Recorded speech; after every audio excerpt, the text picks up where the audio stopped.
Fala, Pablo. E aí, Bruno? Tudo E aí? bom? Deixa eu te perguntar, se eu girar o celular, tu, tu fica me vendo deitado ou ele gira Eu te junto? vejo deitado.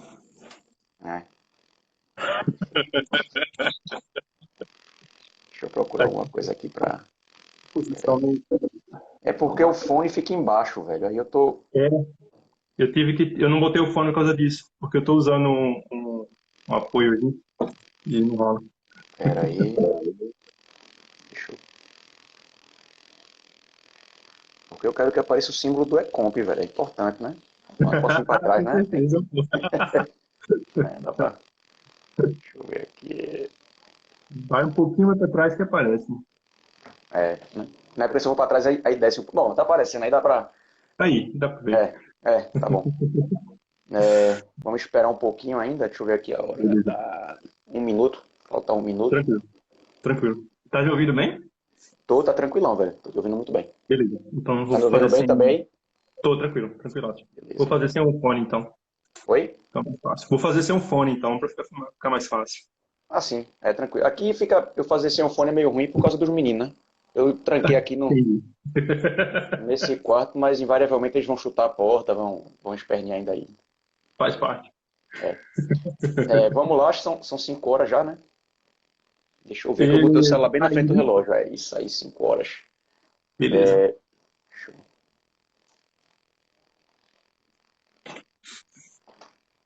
Tá bom. Vamos dar início aqui então, de fato, a essa nossa live, tá? Então, boa tarde aí, pessoal, todo mundo que está vindo prestigiar essa entrevista que estamos fazendo aí com Pablo Barros, egresso do PPGEC, terminou o mestrado com a gente em 2013, não é isso, Pablo, se eu não estiver enganado? Uma Foi, eternidade atrás, né?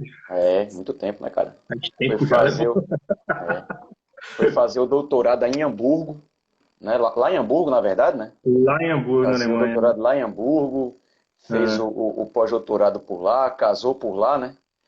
pois Aí é, agora está aí na Itália, né? Está aí no, tamo no, aí. no Instituto Italiano de Tecnologia, Ah, veio da Rural de Serra Talhada e agora está é, aí, né? de Representando longe. Pernambuco na Itália, numa bela carreira acadêmica, né? Uma bela carreira de pesquisa aí que tá começando, mas está começando muito bem, né? Então, Pablo, quer contar um Sim. pouquinho mais aí da tua trajetória acadêmica até tu Posso dar uma chegar aí resumida? dentro aí na Itália? Posso dar uma resumida. Eu comecei, como você falou, né? Eu fiz a graduação na Rural, mas no campus de Serra Talhada. E foi uma graduação em sistema de informação. Então, é uma graduação muito voltada mais a business informatics, né? É mais essa questão de como lidar com o negócio envolvendo tecnologia. E não tinha muito de inteligência artificial na graduação. Daí, terminando a graduação em Serra, eu fui para o Recife e fiz o mestrado. Comecei o mestrado lá na Poli com vocês, né? Eu acho que foi o primeiro ano que eu estava lá, não. Do quê? Isso. Não, o mestrado na Poli ele começou em dois mil Não, e seis, na verdade. não, Eu, mas que tu entrasse. sim, eu entrei em 2010. Eu entrei em 2010, julho de Ah, tá. 2010. Foi um ano depois. Foi um ano depois. Eu Foi, comecei em foi, 2012. Foi. isso. Foi. Foi uma experiência muito legal lá na Poli, porque foi a primeira vez que eu tive acesso realmente à parte de inteligência artificial pesado. Na graduação eu vi um pouquinho, peguei as cadeiras letivas, mas na Poli foi na mão na massa mesmo. E a parte de ciência, né? Eu acho que foi onde começou, para mim, essa parte de entender o que é uma carreira de cientista, o que é essa profissão, e começar a entender isso de verdade. Terminando o mestrado na Poli, terminei em 2013, e aí eu comecei um doutorado na Alemanha, em Hamburgo. E aí já foi uma continuação dessa área de inteligência artificial, mas aí muito mais focado na parte de computação afetiva lá em Hamburgo. Foi onde eu comecei a trabalhar nessa área de verdade mesmo, lá em Hamburgo. Foram 3 anos de doutorado lá em Hamburgo, terminei o doutorado por lá. Fiquei por lá, tive uma oportunidade de continuar por lá como um postdoc, na área de interação homem-máquina, interação homem-robô. A gente trabalhava muito com robótica lá em Hamburgo, e o trabalho que eu fiz lá com o postdoc era na parte de processamento multimodal. Então, você trabalhar com processamento de visão e audição ao mesmo tempo. Sempre aplicado, é uma área que eu venho desenvolvendo aí desde o doutorado, nessa parte de computação afetiva, robótica afetiva.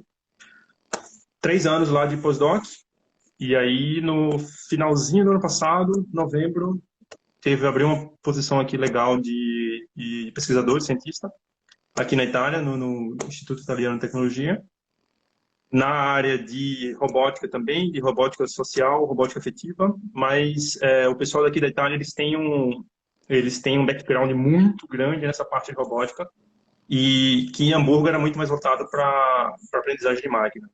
Então era outra área.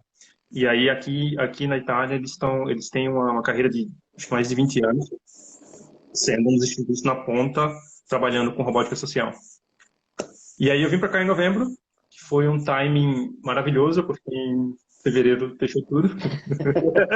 Ainda bem que foi em novembro, né? Pior pedir demissão em fevereiro para chegar em abril, aí ferrou, né? Ia ficar no limbo aí. Ia dar problema.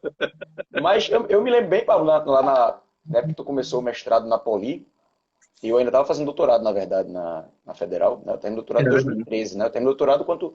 Acho que a gente terminou bem próximo, né? Eu acho que eu defini meu doutorado no finalzinho de julho, uma semana depois foi o teu mestrado, que a gente até compartilhou um mesmo docente externo na banca, né? Foi. Enfrentamos problemas similares aí, né? Compartilhamos experiência aí. É verdade, compartilhamos essa experiência. Mas aí eu me lembro, lá na Poli tu trabalhava muito, chegou a trabalhar com drones e reconhecimento de gestos. Eu me lembro que teve um monte de iniciativa bem interessante, não somente as que culminaram com a defesa do seu mestrado, mas teve um monte de iniciativa paralela que você foi realizando, que algumas geraram desdobramentos, outras não, mas você é um cara, digamos assim, de certa forma versátil, gosta de tomar aí várias ações diferentes e vai tentando e vai evoluindo o que vai dando certo, né? Então, o que é que você acha que foi importante disso? O que é que você tiraria, o que é que você consideraria que é mais proveitoso desse seu modo de conduzir a pesquisa, desse seu modo de trabalhar, de tentar produzir várias coisas ao mesmo tempo, e como é que você consegue fazer isso? O que é que você sugere para alguém que tem um perfil parecido? Então, tem um lado bom isso e tem um lado ruim, que abrindo muitas frontes você não consegue fechar todas. Então, tem hora que nada dá certo, tem hora que dá trabalho. Mas, enfim, eu sempre gostei de estar envolvido em várias coisas. Eu acho que desde a graduação, desde essa época, porque eu sempre gostei de aprender várias coisas diferentes, né? Então, eu tenho interesse. Comecei a graduação nessa parte de inteligência artificial, o mestrado, essa parte de aprendizagem de máquina, mas eu tinha muito interesse, por exemplo, na parte de robótica, que começou o projeto lá com drone. E eu acho que essa questão de você aplicar coisas em diferentes, aplicar seu conhecimento em diferentes áreas, ele só agrega, né? Você consegue trazer uma solução diferente para uma área diferente, um background, um conhecimento seu próprio para aquela área, e pode ser que você resolva aquela área, traga uma visão nova para aquela área. Apesar de eu fazer muitas coisas, eu tento sempre fazer elas interligadas de alguma forma. Então, tá sempre não começar algo do zero, completamente à parte, porque aí eu me perco, entendeu? E aí nunca deu certo nesse sentido, não. Eu acho que assim é importante sempre manter a cabeça no que você quer fazer. Você sempre tem um objetivo.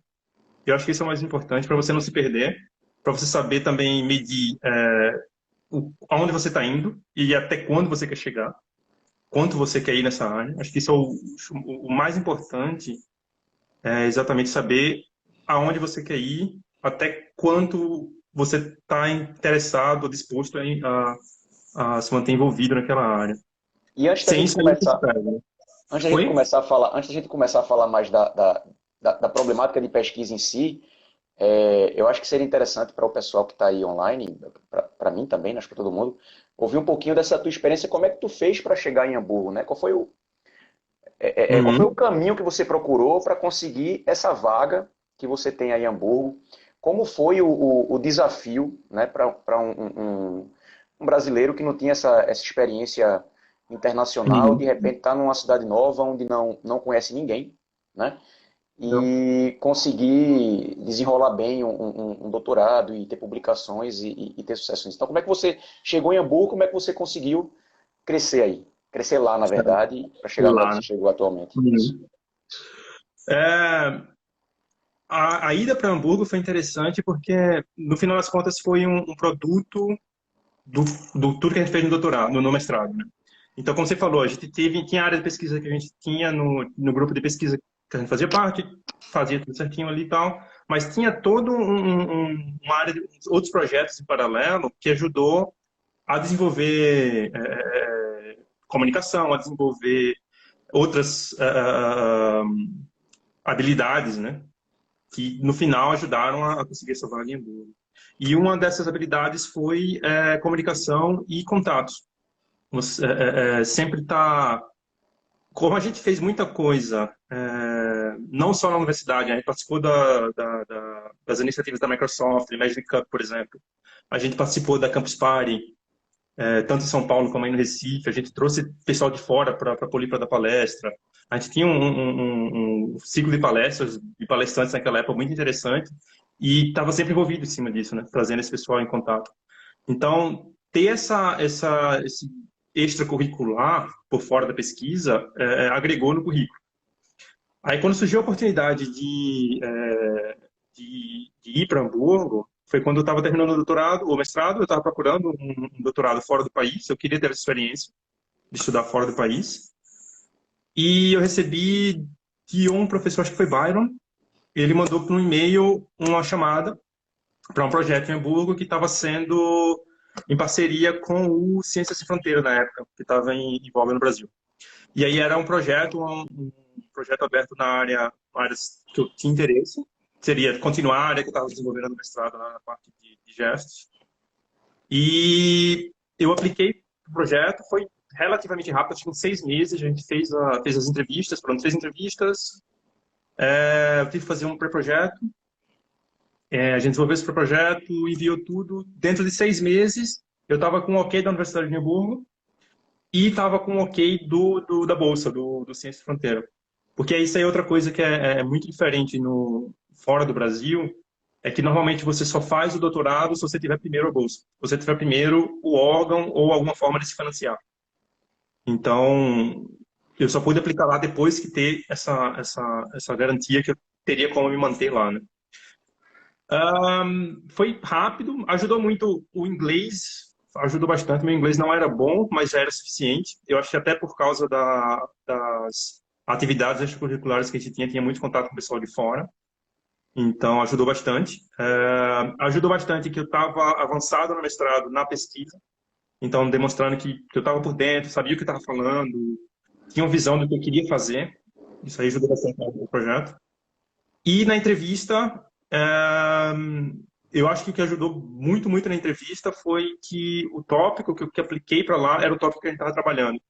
Então, a conversa foi de igual para igual. Alguém que sabia do tópico com alguém que sabia do tópico, entendeu?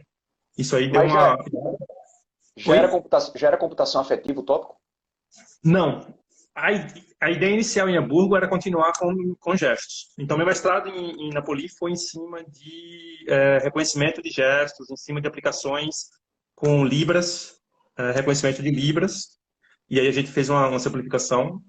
Mas aí, em Hamburgo, a ideia inicial seria uma continuação desse projeto.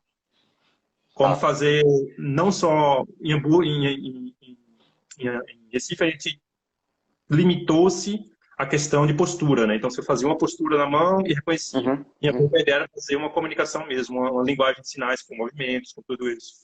Até Foi quando como chegou em começou. Hamburgo, tu evoluiu o trabalho do mestrado, né? A gente chegou a publicar aquele artigo lá no Journal, que Isso. envolveu mais uma parte dinâmica, envolveu uma Isso. otimização do algoritmo, ou seja, você continuou trabalhando no tema de pesquisa, desenhado no mestrado, mesmo quando tinha chegado aí em Hamburgo.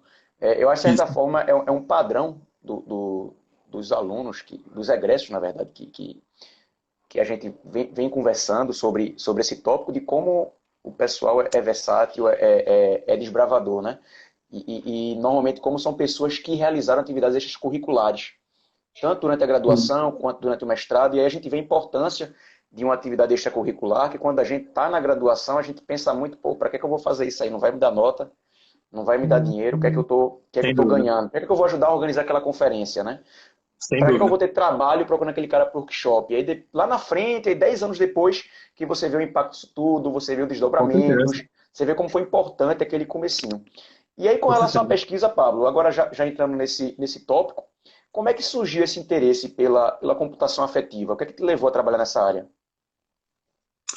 Então, eu comecei lá em Hamburgo nessa questão de gestos e eu vi que eu cheguei num limite de interesse pela área. Então, eu acho que nos primeiros 6 meses trabalhando em Hamburgo, a gente fez um bocado de coisa lá, com vocês aí, com o pessoal, contigo, com o pessoal da Poli, a gente conseguiu publicar algumas coisas juntos, mas eu vi que chegou no limite do meu interesse, do sentido de, tá, beleza, a partir daqui, eu não sei se eu tenho tais tanto interesse nessa área, dessa aplicação.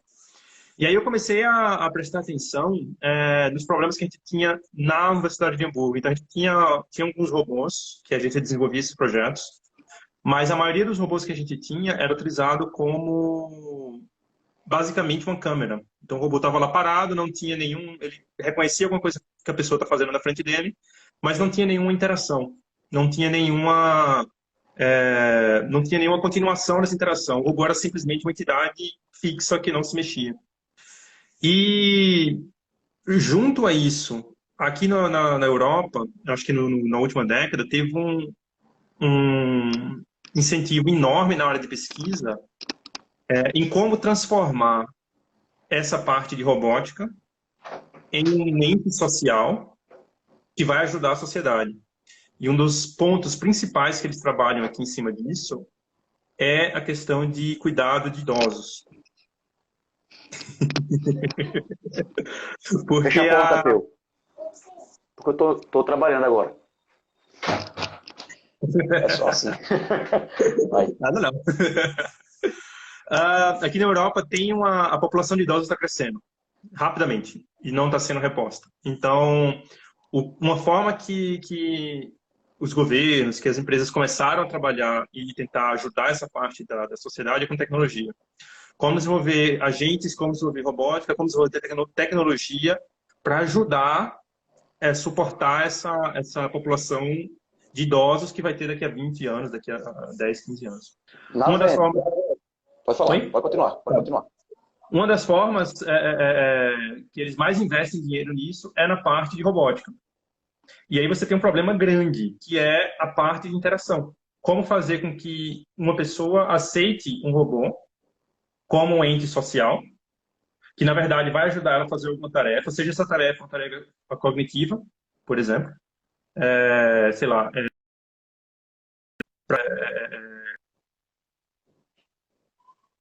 deteriorar a mente, ou uma tarefa assistiva, ajudar com o médico com tomar medicamento, ajudar com resolver alguma tarefa de casa, ajudar com limpeza, com coisas assim. Como fazer esse tipo de interação mais eficiente e que seja mais aceito pelo lado do ser humano, né? Porque ainda hoje não é comum e não é muito aceitável você ter um robô como um ente social da sua casa, por exemplo. Mas aí a gente tem que observar agora, nessa época de quarentena, de pandemia, né? Como o interesse, eu acredito, por esse tipo de dispositivos, de aplicações, vai crescer. Sim, Porque essa quarentena, com certeza, ela não vai ser a última. sim. Espera-se que, com relação a esse vírus específico, a gente sofra menos, assim, a gente ainda vai sofrer bastante aqui no Brasil, particularmente, mas Uhum. que não se torne o acontecimento de maneira reiterada, que a gente volte a ter novas quarentenas, embora tenha essa previsão que é possível, talvez ano que vem surja uma outra quarentena aí, que isso fique aí Sim, sim, sim. intercalando até que venha uma vacina, né? Sim. Naturalmente a gente tem esse risco, mas é claro que outros vírus devem surgir no futuro. A gente espera que demore bem muito, mas isso pode e deve acontecer. E aí o ser humano precisa estar preparado. As interações estão mudando agora já, né? a forma como a gente faz as coisas, estamos usando mais delivery, estamos usando mais Uhum. home office, a gente está vendo que funciona, a gente está vendo que tem como trabalhar assim. E a gente está vendo que tem um efeito, por outro lado, tem um efeito psicológico muito grande. Você está trancado dentro de casa por todo esse tempo e conflitos e ideias e pensamentos e às Sim, vezes leituras acerbadas de temas específicos, a gente pode ser levado a um estresse, de repente com certeza. o risco que a gente pode se colocar em precisando ir no mercado comprar alguma coisa pode gerar uma situação de estresse, e aí talvez um robô consiga tanto aliviar o estresse dentro de casa, quanto consiga desempenhar atividades para a gente fora de casa. E aí, nesse Eu acho que contexto, desculpa, eu acho que nessa parte de auxiliar, eu acho que é o mais importante, principalmente para as pessoas que não podem fazer certas ações ou que têm alguma dificuldade para isso, né? Alguma dificuldade isso, motora, alguma dificuldade cognitiva, isso, que você tenha uma entidade que não precisa ser outro ser humano, porque falta tempo, é caro, é trabalhoso, que também se adapte a como aquela pessoa precisa, né? Então isso é um exato. grande problema. E aí, Parênteses, nessa área de robótica efetiva, o pessoal vem estudando, acho que nos últimos 20 anos, como é que esse tipo de aplicação ajuda em cenários de isolamento. E a aplicação típica e clássica disso, que existem várias pesquisas, vários produtos já desenvolvidos, é o ir muito tempo com astronautas. Porque você tem pessoas que estão fechadas num ambiente muito pequeno, passando os meses fechados lá dentro, conversando somente entre si, com uma quantidade limitada de ações, de atividades que pode ser feita. Então, existiu muita pesquisa em como ter um agente virtual ali, artificial, seja um robô, seja um computador, alguma coisa, que vai mediar esse tipo de interação. E embora agora a gente está vendo, o astronauta ele já tem uma preparação psicológica bem elevada, né, para ele ir para lá, né? já, mas ainda assim, A gente foi pego no susto aqui, né? Todo mundo, né? Então quem tem isso, preparação, quem não tem, foi pego no isso. susto. Mas aí Aí agora você quem vê quiser como... ingressar nessa área, Pablo, de computação Uhum. afetiva, o que é que você enxerga que são os maiores desafios atualmente que devem ser atacados? É uma área bem multidisciplinar. Então, você tem problemas em todo o espectro, seja ele na computação, seja ele na filosofia, seja ele na psicologia, seja ele em leis, ética. Ah, Então, você primeiro, eu acho, o mais interessante é identificar qual a área que você tem mais interesse em trabalhar. Uma vez identificada isso, você tem que, a partir daí, identificar o problema. Existem vários problemas. Existe problema na parte de computação, na parte de reconhecimento de padrões, de aprendizagem de máquina. Problemas típicos de percepção, como você reconhece que uma pessoa está alegre ou triste, como você reconhece que uma pessoa está se sentindo mal, como você reconhece que uma pessoa está, sei lá, caminhando, entendeu? Tem os problemas na parte de design de interação. Uma vez que você tem um robô físico, como é que esse robô vai se aproximar da pessoa de uma forma que não seja assustadora, de uma forma que não seja ameaçadora, ou de uma forma que não seja desinteressante, sabe? De uma forma que seja natural. Tem a parte de psicologia, tentando entender o que é que essa interação, o que é que esse robô vai impactar na vida da pessoa. Você tentar entender como é que isso vai mudar a vida da pessoa, ter aquela interação com aquele robô, ou você tentar guiar essa interação de uma forma diferente.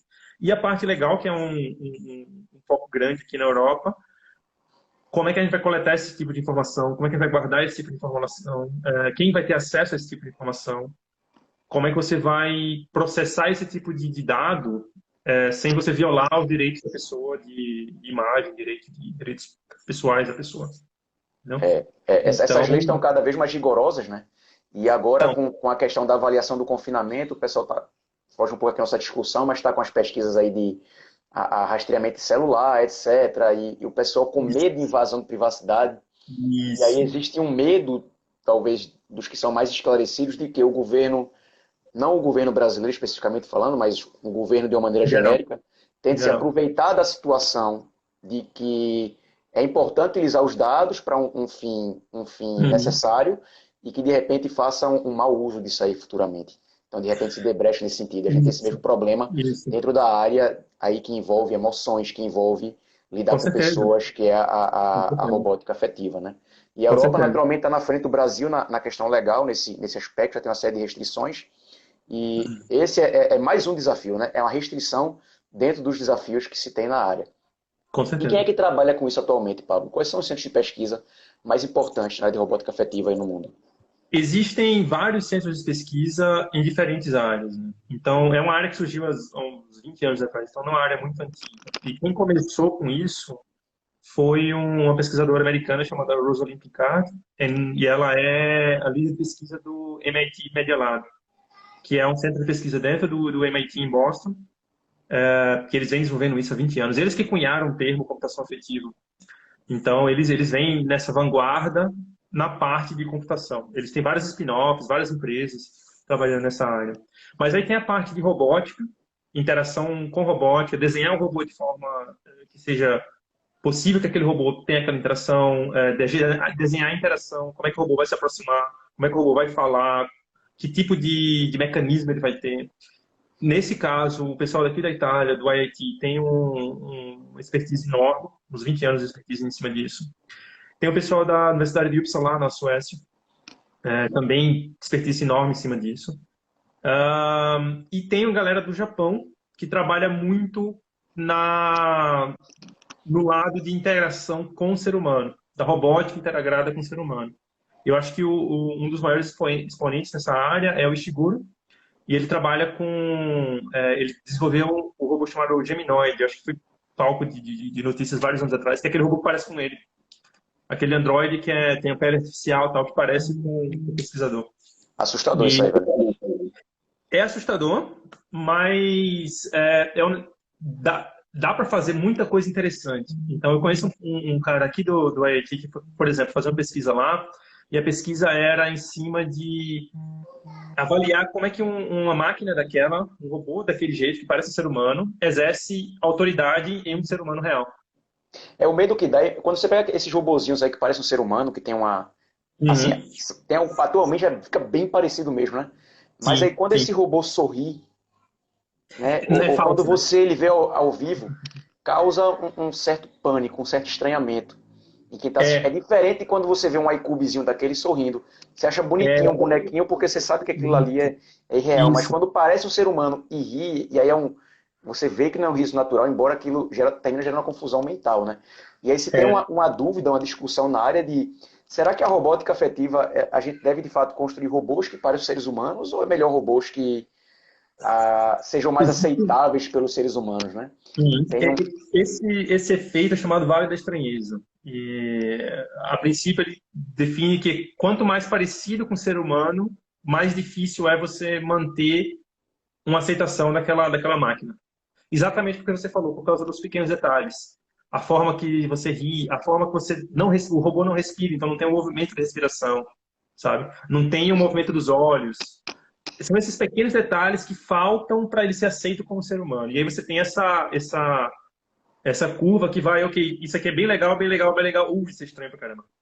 Entendeu? Agora, Pablo, me diz aí, se alguém quiser trabalhar nessa área de computação afetiva e, digamos assim, até na verdade trabalhar na área de computação afetiva em um desses grandes centros, talvez o IT, Uhum. talvez Hamburgo, talvez lá no Japão, que caminho essa pessoa deve percorrer? A gente tá falando de ciência, né? Na área de ciência. Então, a princípio, tem um treinamento de cientista. Mestrado, doutorado. Esse acho que é o básico para trabalhar como cientista, é o básico ter um treinamento como cientista. Segundo eu acho que hoje em dia, independente da área, o que é principal é contatos. Então, você faça sua pesquisa, tente ao máximo ir em conferências, ao máximo ir em workshops, ao máximo tentar conhecer gente. Se você não conseguir sair, porque você não tem não tem conferências perto de onde você trabalha, coisa desse tipo, hoje em dia é muito fácil você obter contato com autores dos papers que você está citando, você está lendo. Poxa, eu li um trabalho que eu gostei bastante. Contacta o autor. Cara, que massa, interessante o trabalho. Pode explicar isso aqui melhor. Eu estou trabalhando um negócio parecido, vamos colaborar. Eu acho que comunicação é a grande ferramenta para você ir crescendo e ir se mexendo nessa parte de ciência. Você está sempre em contato e hoje em dia, com esse mundo globalizado, é muito mais fácil você estar em contato com todo mundo, com muita gente. Então, conheça quem são as pessoas dessa área se comunique com elas da melhor forma possível. E, claro, faça o melhor trabalho que você puder, que aí você vai ter você vai ter um suporte para quando você falar com essas pessoas, elas vão te conhecer. Entendeu? Legal, legal. Estamos acabando já aqui, falta um minuto para a gente encerrar a nossa live dentro do prazo Foi delimitado. ligeiro. Foi, né? Passa rápido. É, nós ainda, né, tanto eu quanto você, somos jovens pesquisadores ainda, cada vez mais velhos, claro, mas ainda Cada vez não, menos jovens, né? cada vez com menos cabelo, etc. Mas a gente ainda está numa certa forma, assim, nos primeiros 50% da nossa carreira acadêmica, com certeza. Espero que Mas, sim. naturalmente, aqui na live aí tem gente que está no mestrado, no doutorado, tem alunos de graduação, tem o pessoal que vai percorrer ainda um longo caminho que a gente passou, né? Que você também passou e que está aí agora na Itália. O que é que você deixaria de recado para o pessoal, para de estimulá-los, de guiá-los nessa carreira acadêmica? Eu acho que é manter sempre o interesse. Buscar alguma coisa que mantenha seu interesse naquela área ou naquele trabalho que você está fazendo. Eu acho que é sempre se manter atualizado, mas não para saber, mas para manter sua cabeça sempre fresca, com ideias novas, com capacidade de pensar de forma diferente. Eu acho que é sempre se manter, se autoestimular, entendeu? Procurar sempre fazer um negócio diferente, uma coisa melhor. Porque eu acho que no momento que você para e você começa a fazer só o básico, só o que todo mundo já faz, é muito mais difícil você continuar seguindo, você continuar puxando na frente.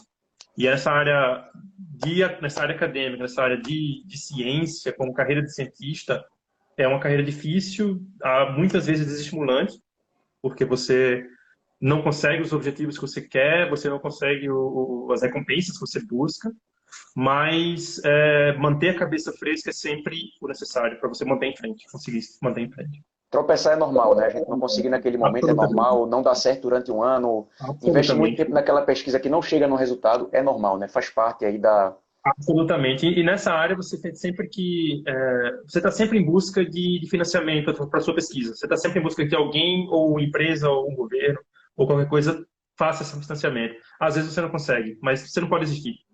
Tem que Com ser, tá certeza. sempre utilizando acho que a criatividade é a grande chave. Usar a criatividade para manter-se em frente, né?